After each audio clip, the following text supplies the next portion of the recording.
আমন্ত্রণ সংবাদ সন্ধ্যায় আপনাদের সঙ্গে আছি আমি সুমনা সিং। এতক্ষণ জানাচ্ছিলাম শিরোনামগুলো, এবার জানাবো পুরো খবর। রাজবাড়ীতে দরবার শরীফে ভাঙচুর ও কবর থেকে মরদেহ তুলে পোড়ানোর ঘটনায় নিন্দা জানিয়ে উপদেষ্টা আসিফ মাহমুদ বলেছেন, এ বিষয়ে ব্যবস্থা নেবে সরকার। তবে রাজনৈতিক কোনো হামলার ঘটনাকে মব বলা যাবে না বলেও মন্তব্য তার। রাজধানীতে এক অনুষ্ঠানে উপদেষ্টা বলে, নির্বাচনে আওয়ামী লীগের কোনো সুযোগ না থাকায় এসব ষড়যন্ত্র চলছে। শনিবার সকালে রাজধানী শেরেবাংলা কৃষি বিশ্ববিদ্যালয় মিলনায়তনে আয়োজন করা হয় পল্লী দারিদ্র্য বিমোচন ফাউন্ডেশনের নতুন কর্মকর্তা কর্মচারীদের ওরিয়েন্টেশন অনুষ্ঠান। এতে প্রধান অতিথি স্থানীয় সরকার উপদেষ্টা আসিফ মাহমুদ বলেন, কোনো দলের নয়, যোগ্যতার ভিত্তিতে নিয়োগ হলে সে জনবলই রাষ্ট্রের সম্পদ। স্বচ্ছতা এবং ঘুষ কিংবা স্বজনপ্রীতির বাইরে থেকে স্বচ্ছভাবে নিয়োগ দেওয়া যায়, তাহলে যারা নিয়োগ পাবে তারা সকলেই আমার সম্পদ, তারা সকলেই দেশের সম্পদ। পরে সাংবাদিকদের প্রশ্নে রাজবাড়ীতে কবর থেকে মরদেহ তুলে পুড়িয়ে দেওয়ার ঘটনাকে নিন্দনীয় বলে মন্তব্য করেন উপদেষ্টা। জানান, স্থানীয় কর্মকর্তাদের দায়িত্বে অবহেলার প্রমাণ পেলে ব্যবস্থা নেওয়া হবে। মাজার সহ যে কোনো এই ধরনের প্রতিষ্ঠানে হামলা সরকার প্রশ্রয় দেবে না। তবে সেখানে আমরা জেনেছি যে ইতোপূর্বেই স্থানীয় জনগণের পক্ষ থেকে জেলা প্রশাসন বরাবর চেষ্টা করা হয়েছিল এটা মীমাংসা করার জন্য। তো সেখানে কোন কোন অফিসারের আসলে দায় আছে এবং কাদের নিবৃত্ত থাকার কারণে কিংবা দায়িত্ব পালনে অবহেলার কারণে এই ধরনের পরিস্থিতি তৈরি হয়েছে সেটা আমরা দেখব। আসিফ মাহমুদ বলেন, জাতীয় পার্টির অফিসে ভাঙচুরের ঘটনা রাজনৈতিক, একে মব হিসেবে অভিহিত করা যাবে না। নির্বাচন বানচালে একটি মহল ষড়যন্ত্র করছে বলে অভিযোগ তার। কোনো একটা রাজনৈতিক দলের কর্মসূচিকে মব বলতে পারেন না, এটা আমি এর আগেও বলেছি যে গণ অধিকার পরিষদের তারা একটা নিবন্ধিত রাজনৈতিক দল। আওয়ামী লীগকে ফিরিয়ে একটা ইনক্লুসিভ ইলেকশন করার পরিকল্পনা তাদের মাথায় ছিল, যা কিন্তু তারা এখন দেখতে পাচ্ছে যে ফেব্রুয়ারিতে যে ইলেকশন হতে যাচ্ছে সেখানে ফ্যাসিবাদীদের অংশগ্রহণ করার সুযোগটা থাকছে না বলে তাদের এখন মাথা নষ্ট হয়ে গেছে। আদালতে সাংবাদিকদের উপর হামলার ঘটনাকে নিন্দনীয় বলে মন্তব্য করেন আসিফ মাহমুদ। আইনজীবীদের আরও দায়িত্বশীল আচরণের আহ্বান জানান তিনি। মেহেদী হাসান, ইন্ডিপেন্ডেন্ট নিউজ, ঢাকা। নির্বাচন ঘিরে দেশ অস্থিতিশীল করা হচ্ছে বলে অভিযোগ করেছে বিএনপি। দলটির স্থায়ী কমিটির সদস্য মির্জা আব্বাস বলেন, বিভিন্ন স্থানে হামলা, মাজার ভাঙচুর কোনো বিচ্ছিন্ন ঘটনা নয়, নির্বাচনকে বাধাগ্রস্ত করতেই এসব করা হচ্ছে। আরেক অনুষ্ঠানে রুহুল কবির রিজভী বলেন, কবরে হামলার ঘটনা আন্তর্জাতিক ষড়যন্ত্র। রাজধানীতে আলাদা অনুষ্ঠানে নেতারা এসব কথা বলেন। শুক্রবার রাজবাড়ীর গোয়ালন্দে তৌহিদি জনতার ব্যানারে এক দরবার শরীফে হামলা ও ভাঙচুর চালানো হয়। পরে কবর থেকে লাশ তুলে আগুন দেয় তারা। এ ঘটনায় সারা দেশে আলোচনা সমালোচনার সৃষ্টি হয়।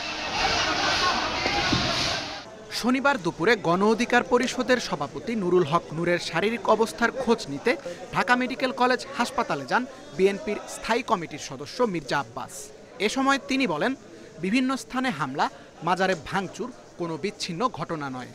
নির্বাচনকে বাধাগ্রস্ত করতে একটি পক্ষ এ ধরনের কাজ করতে পারে বলেও মন্তব্য করেন তিনি। এগুলো আসলে বিচ্ছিন্ন কিছু না। নির্বাচনটা সামনে রেখে এই ধরনের আরও অনেক কিছু সামনে আপনারা দেখতে পাবেন, যাতে নির্বাচনটা না হয়। একটা শ্রেণীর লোক চাচ্ছে যাতে নির্বাচন না হয়। বিশ্বের একজন পরাক্রমশালী নেতার মুখের বক্তব্য শুনেছি, তাতে আমার মনে হচ্ছে না এই দেশে একটা স্বাভাবিক প্রক্রিয়া আমরা যাচ্ছি।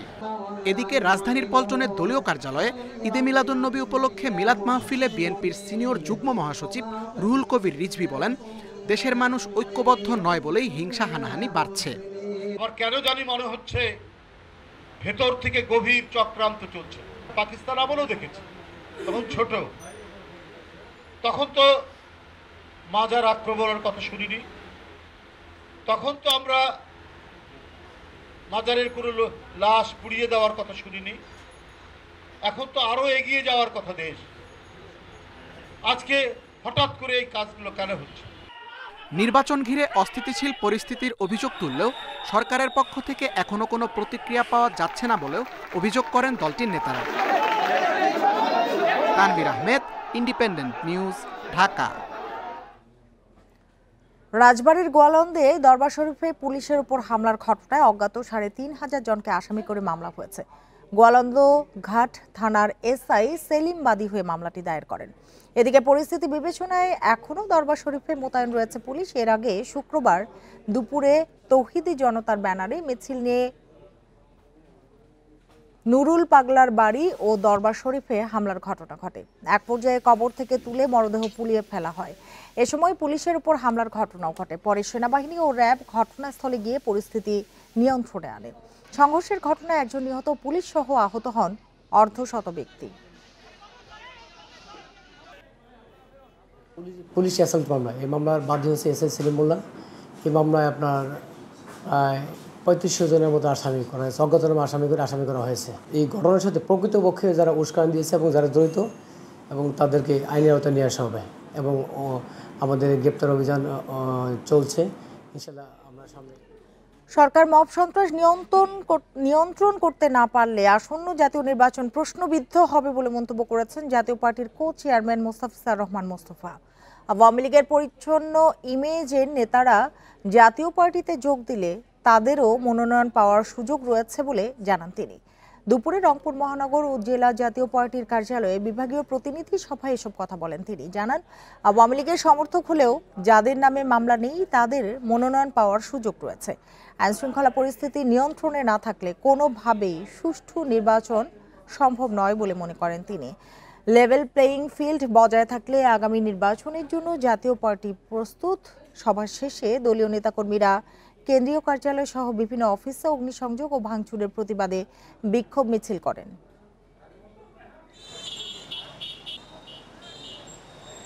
তারা স্বাধীনতার পক্ষের শক্তি, ৭১-এর শক্তিকে বিলুপ্ত করার জন্য একটা মিশন নিয়ে তারা নামছে।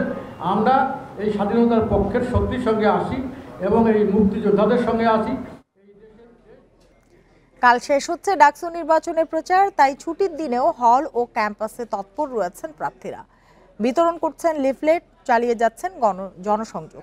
নেতারা বলছেন, রাজনৈতিক অপসংস্কৃতি গোটা দেশকে যেভাবে ধ্বংস করেছে, ঢাকা বিশ্ববিদ্যালয়ে তারা আর হবে না। এদিকে ডাকসু নির্বাচন অবাধ ও সুষ্ঠু হওয়ার প্রত্যাশা ভোটারদের। 9 সেপ্টেম্বর ডাকসু নির্বাচনের ভোট গ্রহণ, রোববার শেষ হবে আনুষ্ঠানিক প্রচারণা। শনিবার ছুটির দিনে প্রার্থীদের প্রচারণা ছিল হল কেন্দ্রিক। সকালে মহসিন হলে জনসংযোগ করেছে ছাত্রদল। সাইবার বুলিং নিয়ে অভিযোগের পাশাপাশি নিরাপদ ক্যাম্পাস গড়ার প্রতিশ্রুতি দেন ভিপি প্রার্থী। একটা বিরাজনীতিকরণের অপচেষ্টা, সেই জায়গাটা থেকে কিছুটা মতবিরোধ তৈরি হয়েছে। আশা করছি সকল পথের, সকল মতের, সকল ঘরানার যারা ছাত্র রাজনীতি করে কিংবা যারা মতপথের মানুষ আছেন, আশা করছি আমরা এই অতীতের যে আপনার নোংরা রাজনৈতিক সংস্কৃতি, সেটাতে আমরা যেতে চাই না। এদিকে বিজয় ৭১ হলে প্রচারণা শেষে ছাত্র শিবিরের সাদিক কায়েম বলেন, ভোট কেন্দ্র না বাড়ানোয় সমস্যা হতে পারে। ভোটাররা কতটুকু স্বস্তির সাথে তারা ভোট দিতে পারবে সে নিয়ে আমরা আশঙ্কা অনুভব করছি। সেখানে আমরা প্রশাসনকে বলেছি তারা যেন আরও বেশি সেন্টার বাড়ায় এবং একই সাথে ভিতরে যে ভোটগুলো আছে ভোটগুলো যেন আরও বাড়ায়, সেটার জন্য আমরা অনুরোধ করেছি। চিফ রিটার্নিং অফিসার বলেন, অভিযোগ পাল্টা অভিযোগ আমলে নিয়ে সমাধানের চেষ্টা করা হচ্ছে। আরও যেই অভিযোগগুলো আসতেছে সেগুলো নিয়ে আমরা দিনরাত কাজ করছি। আমরা চেষ্টা করতেছি এই জিনিসটাকে কত কমিয়ে আনা যায়। আমরা বিটিআরসি থেকে আরম্ভ করে আমাদের বিভিন্ন সাইবার অপরাধ নিয়ন্ত্রণ সংস্থার সাথে আমরা কন্টিনিউয়াসলি যোগাযোগ করতেছি। প্রার্থীদের পাল্টাপাল্টি অভিযোগ থাকলেও নির্বাচন সুষ্ঠু হবে এমন প্রত্যাশা শিক্ষার্থীদের। Mamunur Rahman, independent news, Dhaka. জাহাঙ্গীরনগর বিশ্ববিদ্যালয়ের কেন্দ্রীয় ছাত্র সংসদ নির্বাচনে ছাত্রদল সমর্থিত প্যানেল নির্বাচনী ইশতেহার ঘোষণা করেছে। দুপুরে বিশ্ববিদ্যালয়ের অদম্য 24 পাদদেশে এই ইশতেহার ঘোষণা করা হয়। ছাত্রদলের ভিপি প্রার্থী শেখ সাদি হাসান ও জিএস প্রার্থী তানজিলা হোসেন বৈশাখী এই ইশতেহার ঘোষণা করেন। এ সময় প্যানেলের অন্যান্য প্রার্থীরাও উপস্থিত ছিলেন। ছাত্রদল সমর্থিত প্যানেল জয়লাভ করলে আন্তর্জাতিক মানসম্পন্ন শিক্ষা ও গবেষণা, শিক্ষা বান্ধব ক্যাম্পাস গড়া সহ 8টি পরিকল্পনা ঘোষণা করা হয়।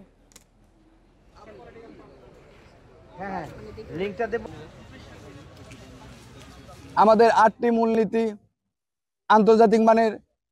আন্তর্জাতিক মানসম্পন্ন শিক্ষা ও গবেষণা, শিক্ষা বান্ধব, নিরাপদ, মুক্ত ও বৈচিত্র্যময় ক্যাম্পাস, পরিকল্পিত আবাসন ও খাবারের উন্নত মান নিশ্চিতকরণ। জুলাই গণ অভ্যুত্থানে ৫৪টি স্থানে ৯১৪ জন শহীদের তালিকা প্রকাশ করেছে জুলাই রেভলিউশনারি অ্যালায়েন্স বাংলাদেশ। বিকেলে রাজধানীর শাহবাগে জাতীয় জাদুঘরের সামনে সংবাদ সম্মেলনে এ তথ্য জানান সংগঠনটির মুখপাত্র ফান্তাসির মাহমুদ।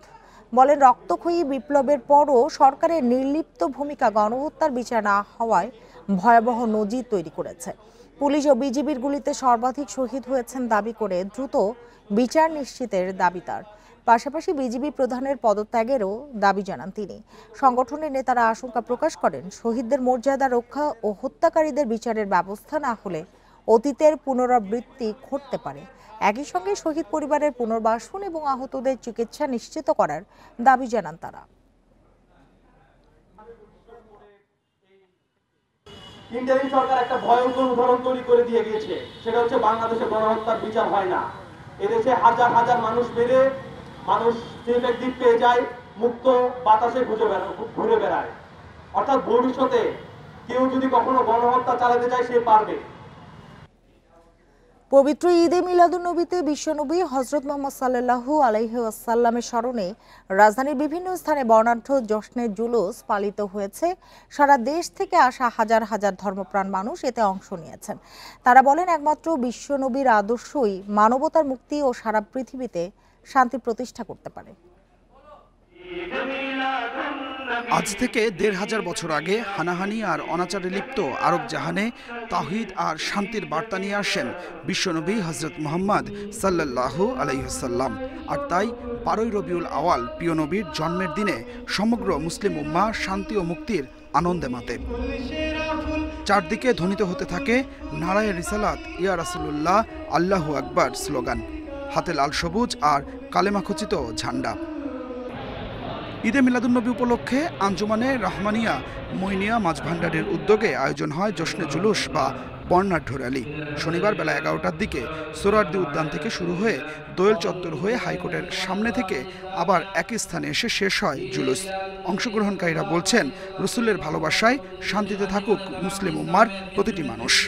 রাসূল এই দুনিয়াতে আগমন করেছে এবং উনি না আসলে দুনিয়া সৃষ্টি হতো না। এই জন্য সবচেয়ে ঈদের শ্রেষ্ঠ ঈদ হলো ঈদে মিলাদুন্নবী। আমাদের বাৎসরিক ঈদের সবচেয়ে ঈদ হলো ঈদে মিলাদুন্নবী। আমরা আজকের এই দয়াল নবী জুলুস উপলক্ষে করিয়া উসিলা করিয়া আল্লাহ পাক যেন এই দেশের মানুষকে শান্তিময় দান করে। সর্বকুলের শ্রেষ্ঠ নবী এবং শেষ নবী থেকে পেয়েছি, এই জন্য খুশি উদযাপনে আজকে আমরা এখানে এসেছি।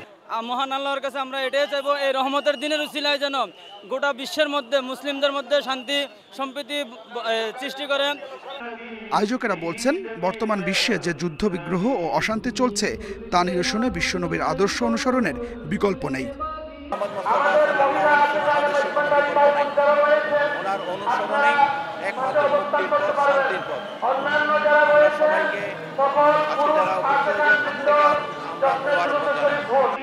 বারোই রবিউল আওয়াল উদযাপনে রাজধানীর বিভিন্ন এলাকা থেকেও বের হয় আনন্দ শোভাযাত্রা। ধর্মপ্রাণ মুসলমানেরা বলছেন, অশান্ত বিশ্বকে শান্তির ছায়াতলে আনতে দরকার বিশ্বনবীর আদর্শ অনুসরণ। নবীজি সাল্লাল্লাহু আলাইহি ওয়াসাল্লামের আদর্শ ও শিক্ষা অনুসরণে মিলবে মহান আল্লাহ তাআলার সন্তুষ্টি, কেননা এর মাঝে রয়েছে সর্বপ্রকার কল্যাণ। Adilur Rahman, independent news, Dhaka. চট্টগ্রামে জশ্নে জুলুসে ভিড়ে পদদলিত হয়ে 2 জনের মৃত্যু হয়েছে, আহত হয়েছেন অন্তত 6 জন। দুপুরে নগরীর মুরাদপুর এলাকায় এ ঘটনা ঘটে। চট্টগ্রাম মেডিকেল কলেজ হাসপাতালের পুলিশ ফাঁড়ির সহকারী উপপরিদর্শক মোহাম্মদ আশিক জানান, নিহত ও আহতরা জুলুসে অংশ নিতে মুরাদপুর এলাকাতে আসেন। তীব্র গরম আর ভিড়ের মধ্যে কয়েকজন অসুস্থ হয়ে নিচে পড়ে যায়। এ সময় পদদলিত হয় তারা। পরে আহত অবস্থায় 8 জনকে হাসপাতালে আনা হয়। এদের মধ্যে 2 জনকে মৃত ঘোষণা করেন চিকিৎসক। বাকিদের হাসপাতালে চিকিৎসা দেওয়া হচ্ছে বলে জানিয়েছেন কর্তৃপক্ষ।